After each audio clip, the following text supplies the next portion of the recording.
โอ้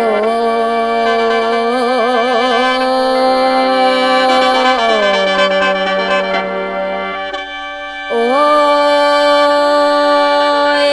ล่ะเสียงเสียงแคนเจ้า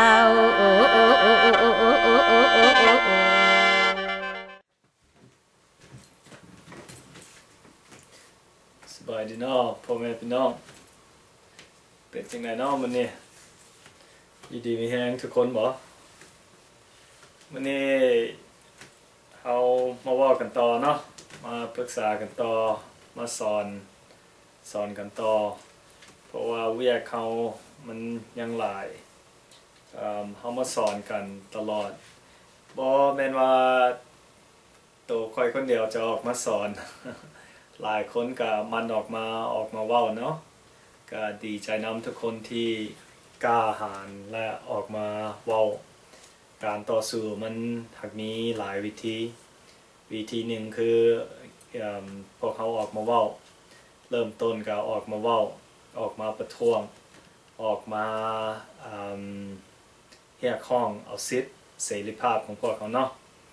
เขาเฮ็ดจังไดจึงจะเปลี่ยน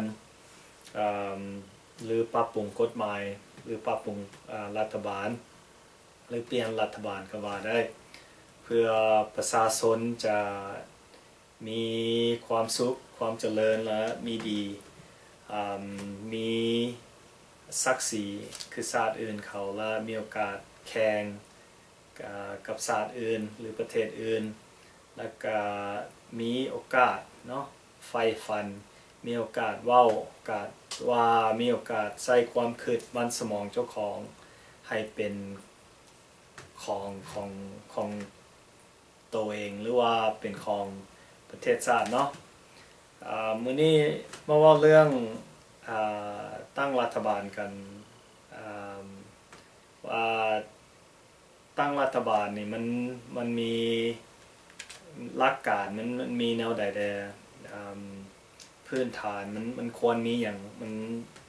จึงตั้งรัฐบาลที่ให้มันมีความศักดิ์สิทธิ์ให้ประชาชนนับถือได้ให้ประชาชนผู้เห็นเต็มใจแล้วก็ประชาชนได้ยอมรับ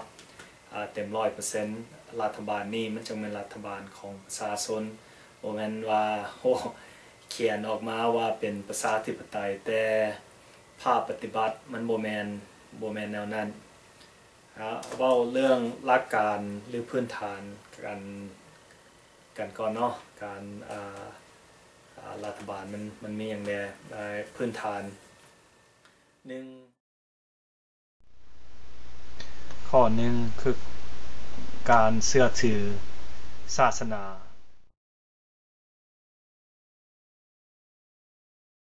พวกเขาต้องมีความเชื่อถือในศาสนาของพวกเขาที่ปู่ย่าตายายหรือชาติเฮาได้นับถือมาแต่พันปีแล้วเนาะเพราะเขาต้องเชื่อว่าศาสนามันเป็นสิ่งที่สร้างมาดีแล้วศาสนาอยู่ลาวเดี๋ยวนี้ส่วนใหญ่จะเป็นศาสนาพุทธที่เฮาใส่กันมาแต่ปู่ย่าตายายของพวกเขาพุ่นแหละเนาะเฮาก็ใส่กันมาอยู่ตลอดอันนี้คือศาสนาของพวกเขามันก็มีหลักของศาสนาที่พวกเขาเอาออกมาใส่รัฐบาลใดก็แล้วแต่ที่บ่มีศาสนาเป็นหลักคือว่าบ่มีจิตวิญญาณบ่มีใจบ่มีเลือดเนื้ออยู่ในรัฐบาลบ่มีความคิดเพื่อประชาชนเพราะว่าประชาชนเอาศาสนามาใส่เพราะว่าศาสนามันสอนให้คนดีสอนให้คนฮู้ผิดถูกฮู้บุญคุณศาสนาสอนพวกเรามาสอนให้เป็นโตของเจ้าของเองสอนให้เป็นคนดีคนฮู้สอนมาแนวนี้เพราะว่าศาสนาต้องเป็นหลักต้องเป็นพื้นฐานที่เฮาจึงจะเอาศาสนาปรับปรุงเข้ากับกฎหมายได้เพราะศาสนาคือแบบจิตแบบใจของประชาชนเนาะศาสนามันก็เป็นสิ่งหนึ่งของประชาชนที่ใ ให้มันแยกออกจากชีวิตของประชาชนบ่ได้เด็ดขาดมันต้องมีศาสนาที่เข้ามาเขาจึงจะตั้งรัฐบาลได้ถ้ารัฐบาลใดบ่มีศาสนาเข้ามาก็ซ้ำกับว่ารัฐบาลนั้นเป็นรัฐบาลที่บ่มีสิทธิ์หยังเพราะว่าบ่มีหัวใจบ่มีชีวิตบ่มีวิญญาณว่าซั่นซะเป็นคือหุ่นเป็นคือแมชชีนเป็นคือเป็นสิ่งที่ตั้งขึ้นมาซื่อๆบ่มีชีวิตวิญญาณอีหยังที่จะช่วยเหลือประชาชนเพราะว่าประชาชนคือส่วนใหญ่อยู่ในลาวหันเป็นศาสนาพระพุทธต้องเอาตัวนี้เป็นหลักใช่เพราะว่าศาสนาต้องสอนให้พวกเขาดี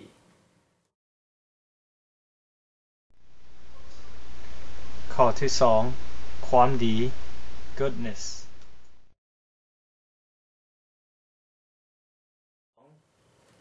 ความดีเขาต้องฮู้ผิดฮู้ถูกศาสนามันก็เริ่มจากศาสนามันว่าเพิ่นบอกบ่ให้ฆ่าเพิ่นบอกบ่ให้ตัวบ่ให้เล่นสู้บ่ให้ขี้ลักขี้โมยแม่นบ่มันก็มีหลายสิ่งหลายอย่างอยู่ในศาสนาที่มันมีดีแล้วที่เฮาใช้มาประกอบกับกฎหมายหรือรัฐธรรมนูญที่พวกเขาสร้างมาประชาชนต้องเห็นใจต้องเข้าใจและก็ต้องสนใจอีกเพราะว่ามันเป็นกฎหมายที่จะศักดิ์สิทธิ์เพราะว่ามันมาจากศาสนาพร้อมเพื่อประชาชนเขาต้องมีความดีติดโตของพวกเขาต้องล้างใจของพวกเขาจากทั้งในก่อนเขาจึงจะสร้างทั้งนอกได้ถ้าทั้งในเขาเน่าเขาเหม็นเขาจะเขียนกฎหมายอย่างเขียนรัฐธรรมนูญนี่อย่างมันก็บ่ดีดอกมันก็เขียนไปซื่อๆแหละบ่มีเลือดบ่มีอีหยังบ่มีความคิดบ่มีปัญญาบ่มี feeling อีหยังเข้าไปมันซ้ำก็ว่าให้คอมพิวเตอร์เขียนซื่อๆเนาะพวกเขาต้องมีเลือดเนื้อมีจิตใจมีความดีในโตของพวกเขาต้องช่วยเหลือคนช่วยเหลือมนุษย์ช่วยเหลือกันและกันมันจึงจะเรียกว่าเป็นคนหรือจึงจะตั้งรัฐบาลหรือจะเป็นผู้นำที่ดีได้ต้องฮู้จักคนต้องเข้าใจคนต้องล้างใจจากภายในจึงจะสร้างภายนอกได้ต้องมีความดีประจำตัวต้องมีความดีประจำใจเนาะคนลาวตัวนี้คือว่าคนลาวบ่มีปัญหาดอกเพราะว่าพวกเขาก็เชื่อถือศาสนาพุทธมาหลายแล้วเขาศาสนาอีหยังก็แล้วแต่ศาสนาคริสต์เพิ่นก็สอนให้คนดีเนาะพวกเขาก็เอาสิ่งที่มันดีออกมาใส่ให้มันเป็นพื้นฐานตั้งรัฐบาลตั้งรัฐธรรมนูญของพวกเขากฎหมายเพื่อประชาชนให้ประชาชนหับห้องแล้วก็ประชาชนต้องเห็นพร้อมอีกเพราะว่าเขาตั้งมาเพื่อประชาชนประชาธิปไตย for the people by the people แปลว่าเพื่อประชาชนเนาะแล้วประชาชนตั้งขึ้นมาเขาต้องมีความดีในใจของพวกเขาเพราะว่าศาสนาเริ่มจากศาสนาพวกเขาจึงเป็นคนดีได้แล้วก็ดีซอยเหลือกันสุขอยู่กันให้ความคิดปัญญาสอนกันแม่นบ่นับถือกันซึ่งกันและกันนับถือพ่อแม่นับถือศาสนาของพวกเขานับถือสิ่งที่มันดีซอยเหลือคนบ่ว่าคนชาติใดก็แล้วแต่เขาต้องซอยเหลือเขาคิดว่าเป็นคนก่อนโอเคแต่เขาบ่ให้เขาลบกวนเขาเด้เขาต้องลุกขึ้นสู้เพราะว่าเขาเป็นคนดีถ้าคนดีบ่ลุกขึ้นสู้ผู้ใดจะลุกขึ้นสู้เนาะ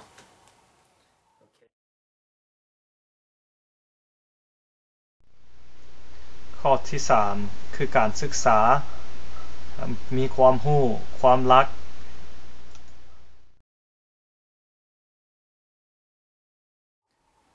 ความรู้ความรักเนาะ พวกเขาต้องมันสอนกันบ่แม่นว่าไปโรงเรียนไปเรียนซื่อๆได้พ่อแม่มันเริ่มจากพ่อแม่ได้พ่อแม่ต้องสอนลูกเป็นตัวอย่างให้ลูกสอนวัฒนธรรมประเพณีความรู้เห็นบ่ความสามารถประสบการณ์ของพ่อแม่ที่ได้เจอมาต้องสอนให้ลูกว่าโอ้มันเป็นแนวนี้เด้อลูกแล้วก็ต้องเป็นตัวอย่างให้ลูกอีกสอนธรรมะให้ลูกอีกสิ่งที่มันดีต้องสอนใส่ศาสนาสอนลูกเพราะว่ามันขึ้นน้ำพ่อแม่การลูกจะเรียนได้ก็ขึ้นน้ำพ่อแม่ก่อนพ่อแม่ต้องเป็นตัวอย่างแล้วถ้าพ่อแม่ไปกินเหล้าอยู่ตลอดไปเล่นไพ่อยู่ตลอดนั่นเนาะแล้วจะให้ลูกเป็นคนดีจะไปตีเขาก็ตีบ่ได้ถ้าเขาใหญ่มาแล้วเขากลายเป็นคนบ่ดีเอาไปโทษเจ้าบ่ได้เพราะว่าเฮาบ่ได้นำพาก่อนเด้เขาก็มีแต่ใจให้เขาสอนเขาบ่ได้แม่นว่าเฮาก็ต้องโทษเขาอยู่ตลอดเฮาเบิ่งใจเฮาเองเบิ่งทางในตัวเฮาเองก่อนว่าเฮาเป็นคนแนวใดเฮาคิดแนวใดศาสนาเฮาสอนเฮามาแนวใดแล้วเฮาเอาศาสนาสอนลูกเขาให้เขามีความรู้ความรักความดีในตัวมีธรรมะในตัวเขาไปใส่เขาก็บ่ตายเพราะว่าเขามีความดีประจำใจประจำตัวเขาต้องมีสิ่งศักดิ์สิทธิ์คุ้มครองพระเจ้าอยู่ตลอดมันเริ่มจากพ่อแม่เนาะเอาถ้าบ่มีหยังสอนก็สอนธรรมะธรรมโมให้ลูกมีมื้อนึงดอกลูกเขาจะเข้าใจบางเทื่อเขาจะบ่เข้าใจว่าโอ้แม่พ่อก็สอนหยังเนาะบัดนี้เนาะโอ้คือบ่คักแท้แต่บัดเจ้ามื้อนึงเจ้าก็จะได้มีลูกเจ้าคือกันเนาะเจ้าก็ต้องได้สอนลูกให้มันต่อกันไปสิ่งที่ดีเฮาสอนกันต่อไปให้มันฮู้ให้มันเผยแพร่กันไปเผยแพร่ศาสนาเผยแพร่ความดีเผยแพร่วัฒนธรรมของพวกเขาพร้อมชาติอื่นเขาจึงจะบ่ได้ลบลู่ข่มเหงหรือดูถูกหรือประมาทเหยียดหยามศักดิ์ศรีของพวกเขาอีกต่อไปเข้าใจบ่สิ่งที่เว้ามาอันนี้คือความดีประจำใจของคนลาวเขาต้องเอาศาสนามาสอนกันสอนลูกเขาให้เป็นคนดีสอนโตเขาเองให้เป็นคนดีเป็นตัวอย่างให้ลูกเบิ่งเฮ็ดให้ลูกเห็นถึงแม้เขาจะบ่มีความรู้ความรักเท่าผู้อื่นก็แล้วแต่เขาสอนธรรมะให้ลูกสอนเจ้าให้เป็นคนดีมันจึงจะต่อขยายกันไปได้พ่อแม่พี่น้องถ้าเขายอมแพ้เขาบ่สอนลูกเขาอยากให้ลูกเขาเป็นคนดีมันก็ดียากบางเทื่อลูก 7-8 คนบางเทื่อคนหนึ่งดอกมันหักจะดีถ้าเขาบ่ได้เบิดทุกคนมันหักจะมีคนหนึ่งดอกถ้าเขาได้เบิดทุกคนมันแห่งคักเพราะว่าเขาสอนมาดีแล้วเขาตายไปเขาก็นอนรับแม่นเนาะอย่าลืมเด้ออย่าลืมสอนลูกมันเริ่มจากภายในครอบครัวของพวกเขาสอนสั่งกันและแนะนำกันฮักกันครอบครัวสร้างครอบครัวให้มันดีให้มันงามให้มันเป็นตัวอย่างให้คนอื่นเห็นเนาะการศึกษาไปโรงเรียนในครูก็ต้องสอนเนาะสอนลูกศิษย์ให้มันดีมีความรู้ความรักอย่างที่ได้เรียนมาก็ต้องมันสอนกันถ่ายทอดให้กันเพื่อลูกศิษย์จะได้มีความรู้จะได้เห็นกว้างจะได้เห็นโลกที่มันประเสริฐแท้ที่จะเห็นกายก็บ่มีลิมิตเนาะให้เปิดสมองเปิดจิตเปิดใจเปิดความรู้อันนี้สิ่งที่สำคัญที่เฮาให้คนการศึกษามันจะเปลี่ยนทุกสิ่งทุกอย่างได้เพราะว่าเฮามีความรู้ถ้าเฮามีความรู้เฮาไปตกใส่เฮาก็บ่ตายเขามีคืออาวุธป้องกันตัวของพวกเขาแหละความรู้ก็เป็นอาวุธอย่างหนึ่งของพวกเขาถ้าเขาจบมาแล้วบ่มีผู้ใดดอกเอาจากพวกเขาได้มีมือหนึ่งพวกเขาต้องเอาออกมาใส่ได้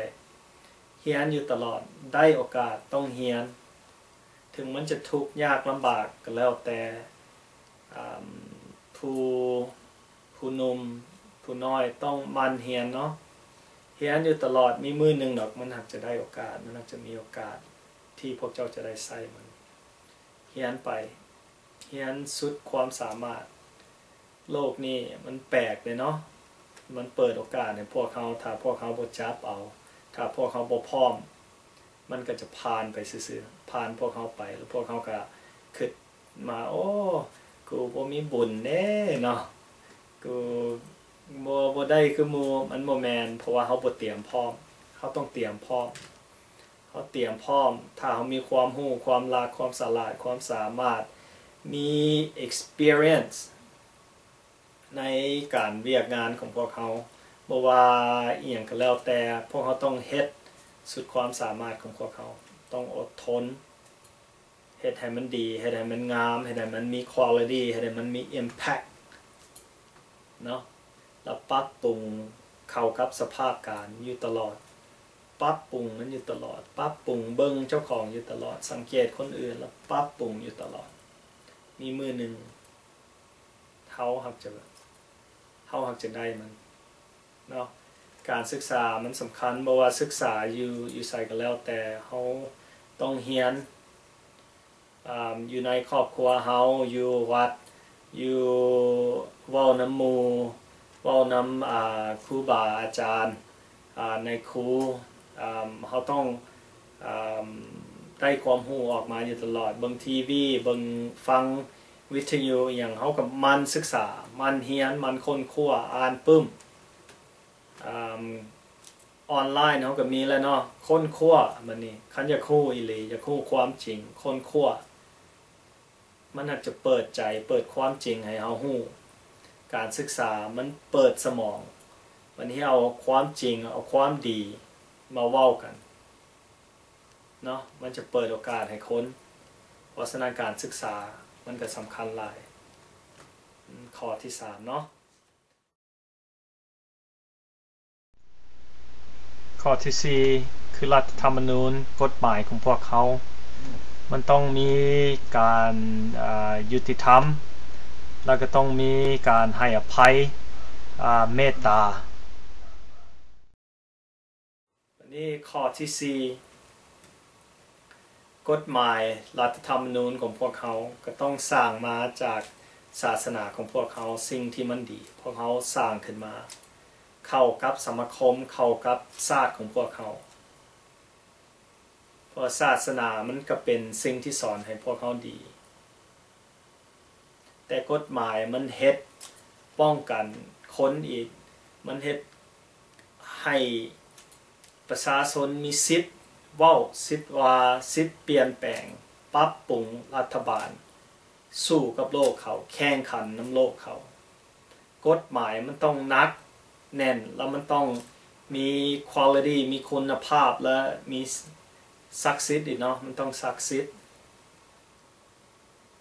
บ่แม่นตั้งมาแล้วก็บ่ใช้ได้เนาะตั้งมาเพื่อข่มขู่คนอื่นแต่ตัวเองเฮ็ดผิดใช้บ่ได้อันนี้บ่เอามันบ่แม่น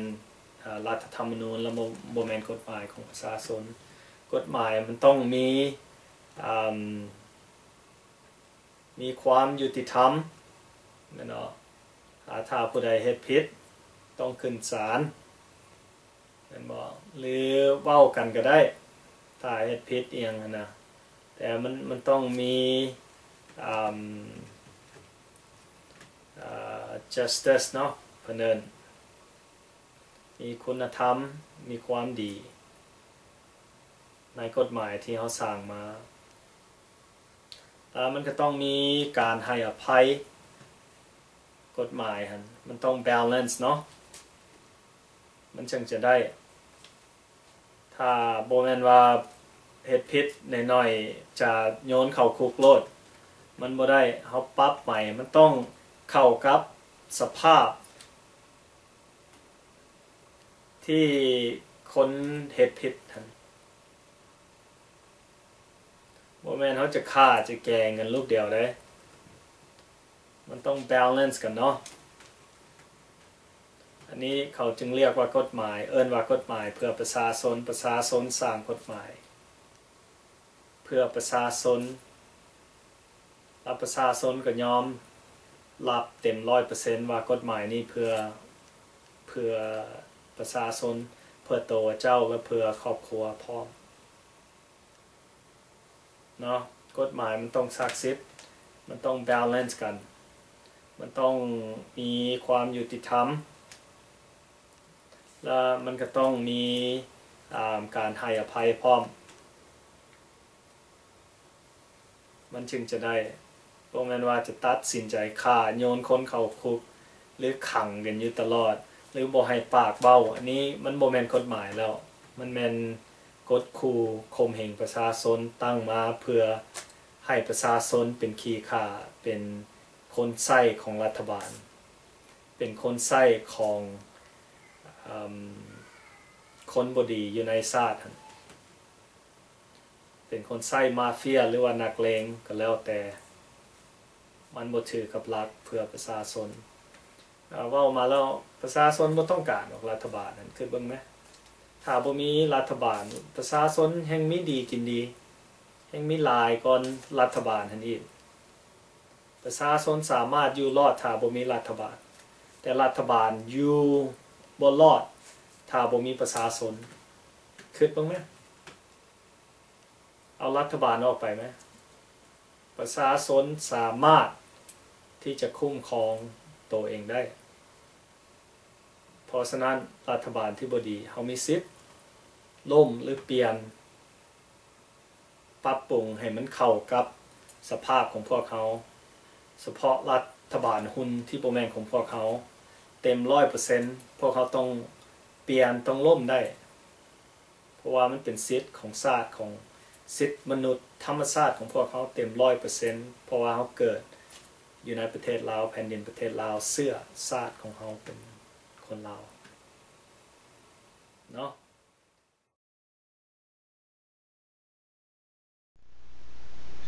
ข้อที่5เขาต้องมี freedom man มีคนลุกขึ้นต่อสู้คนดีต้องลุกขึ้นต่อสู้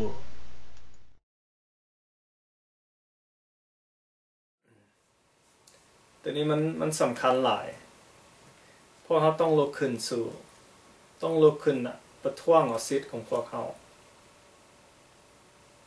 ถ้าเขาบ่ลุกขึ้นสู้เขาบ่ลุกขึ้นป้องกันเขาบ่มีวันดอกจะได้สิทธิมนุษย์เสรีภาพเอกราชประชาธิปไตยหรือ freedom ตัวสุดท้ายนี่ freedom เขาสู้เพื่อ freedom สู้เพื่อ liberty เนาะเอกราชของพวกเขาสู้มาสู้ได้อันนี้ข้อที่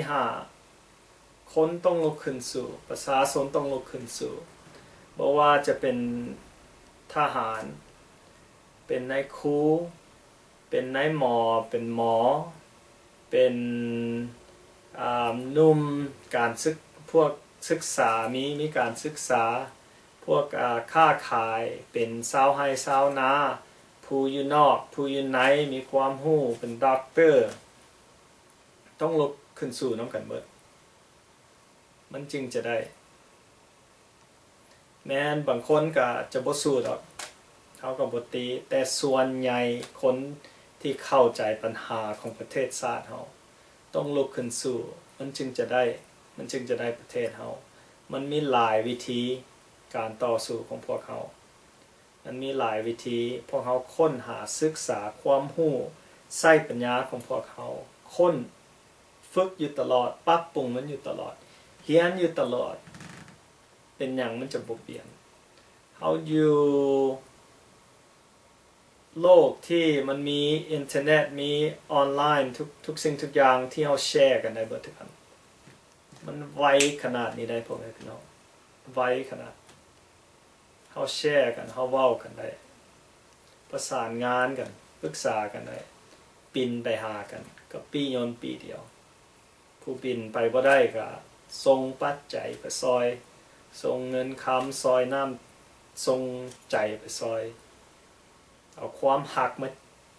มาฝากมาต้อนกันเนาะเอาความขึ้นฮอดมาต้อนกันเอาความดีมาหากันมันจะบ่ได้บ่เฮาเฮ็ดเพื่อคนเฮาเอาความดีบวกกับความจริงเอาความดีบวกกับความจริงเอาออกมาเว้ากันมันเป็นหยังเฮาจะผิดไผผิดโลกผู้ใดผิดคนดีผู้ใดมีแต่คนบ่ดีอะไรเขาจะสร้างกฎหมายมาข่มขู่ข่มเหงพวกเขาฮู้ในใจใส่ความคิดปัญญาเฮาก็เป็นคนเนาะบ่แม่นเป็นสัตว์มันยังมีความคิดมีปัญญามันยังแล่นหนีได้เนาะเฮาเป็นคนเฮาลุกขึ้นต่อสู้เฮาตั้งหลักได้แล้วลุกขึ้นต่อสู้บ่ต้องย้านดอกถ้ามันใส่กฎหมายมาข่มขู่พวกเขามีสิทธิ์บ่ฟังเพราะว่ามันบ่แม่นกฎหมายของพวกเขาถ้าเฮาบ่ยอมรับรัฐบาลมันจะเฮ็ดหยังพวกเขาบ่ได้พวกเขาบ่ยอมรับมันบ่ให้สิทธิ์บ่ให้ความสำคัญมันนี่หยังบ่ต้องไปมันเอิ้นไปไสก็บ่ต้องไปหาทางออกลูกเดียวพวกเขาต้องอยู่รอดพ่อแม่พี่น้องแล้วก็อีกอันนึงเนาะอันนี้มันบ่ขึ้นนำข้อที่5ดอกเรียกว่าเรื่องตำรวจหน่อยนึงไปอ่านรัฐธรรมนูญหั่นตำรวจบ่มีสิทธิ์หยังดอกอยู่ในรัฐธรรมนูญหั่นถ้าเขาใช้ตำรวจมาข่มขู่ข่มเหงประชาชนหรือมาบีบคั้นมาบีบเอานั่นเอานี่ตำรวจบ่มีสิทธิ์หยังไปเบิ่งเอารถอยู่ในรัฐธรรมนูญหั่นสิทธิ์ตำรวจมีหยังได้บ่มีจักอันเลยตำรวจเป็นคนใช้เป็นมือปืนเขาซื่อๆเขาใช้เฮ็ดหยังก็เฮ็ดเพราะว่าตำรวจบางเทื่อก็ได้เลี้ยงลูกเลี้ยงเมียคือกันเนาะแต่บ่มีสิทธิ์หยังเลยอยู่ในรัฐธรรมนูญตำรวจไปซอกเบิ่งแม่ถ้าบ่เชื่อเพราะฉะนั้นตำรวจบ่มีสิทธิ์หยังภายใต้ของกฎหมายอยู่เดี๋ยวนี้ตำรวจบ่มีสิทธิ์หยังเลยเนาะพ่อแม่พี่น้องเอ้ยอันนี้คือ5หลัก5ข้อ5พื้นฐานที่เราต้องใช้1เราต้องมีศาสนาที่เราเชื่อถือที่เราเคยใช้มาที่เรายอมรับส่วนใหญ่ยอมรับได้สร้างเพื่อประเทศชาติเราศาสนาของพวกเขาเนาะ2มาเขาต้องมีความดีประจำใจของพวกเขาต้องล้างใจของพวกเขาจากภายในแล้วพวกเขาจึงสร้างภายนอกได้ความดีความจริงความถูกต้อง3พวกเขาต้องมีการศึกษามันเริ่มอยู่ในบ้านในเฮือนของพวกเขาพ่อแม่ต้องสอนเป็นตัวอย่างให้ลูกจึงออกไปข้างนอกมีความดีประจำใจแล้วเขาจะบ่เสียถึงเขาจะเสียโตเสียอย่างก็แล้วแต่ภายในเขายังสะอาดยังงามอยู่เหมือนเดิมคือเก่าแหละเนาะ4มากฎหมายเขาต้องศักดิ์สิทธิ์สร้างเพื่อประชาชนสร้างรัฐบาลที่บ่ดีเขามีสิทธิ์ล้มได้รัฐบาลคือปัญหาของประชาชนบ่แม่นประชาชนเป็นปัญหาของรัฐบาลเด้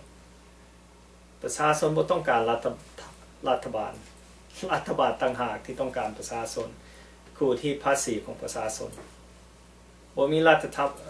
รัฐบาลพวกเขาก็อยู่ได้สบายไปหากันก็สะดวกแม่นบ่ลองคิดเบิ่งตึง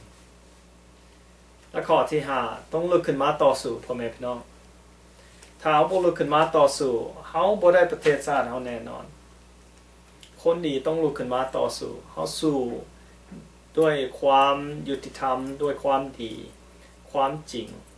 เพื่อมนุษย์เฮาสู้เพื่อกันและกันเฮาสู้เพื่อซอยเหลือกันซอยเหลือประชาชนที่ทุกข์ยากเฮาสู้เพื่อกัน เขาจะมาเป่าสมองเขาอยู่ตลอดดอกเขาจะเว้าให้มันงามดอกแต่ให้พวกเขาไปค้นคว้าเบิ่งสิ่งที่เขาใส่มามันขึ้นอยู่ในปึ้มเบิดทุกอันนั่นแหละเขาใส่มาแบบลักเลนมาร์กเลนเนนบ่ลักของโฮชิมินห์บ่ของมาโซทองบ่ของสตอลินบ่ไปสังเกตเบิ่งโลดมันอยู่ในปึ้มนั่นแหละเบิดแต่พวกเขาอย่าให้โอกาสเขาพวกเขารู้แล้วว่ามันใส่แนวใดวันนี้พวกเขาลุกขึ้นต่อสู้มันมีหลายวิ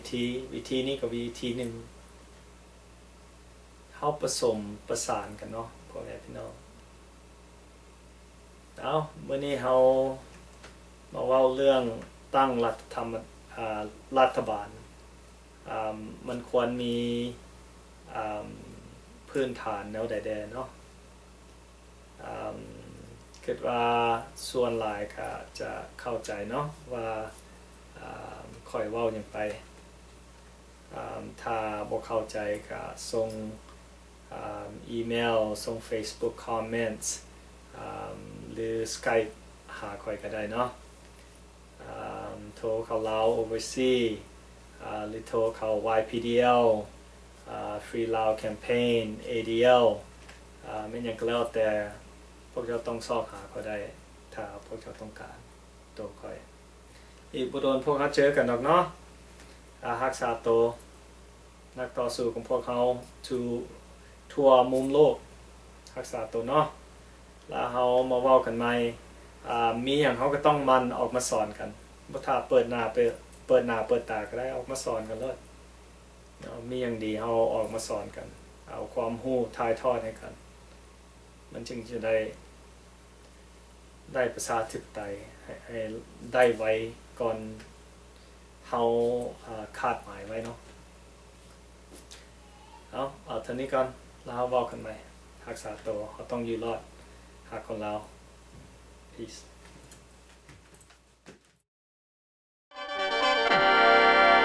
โอ้โอ้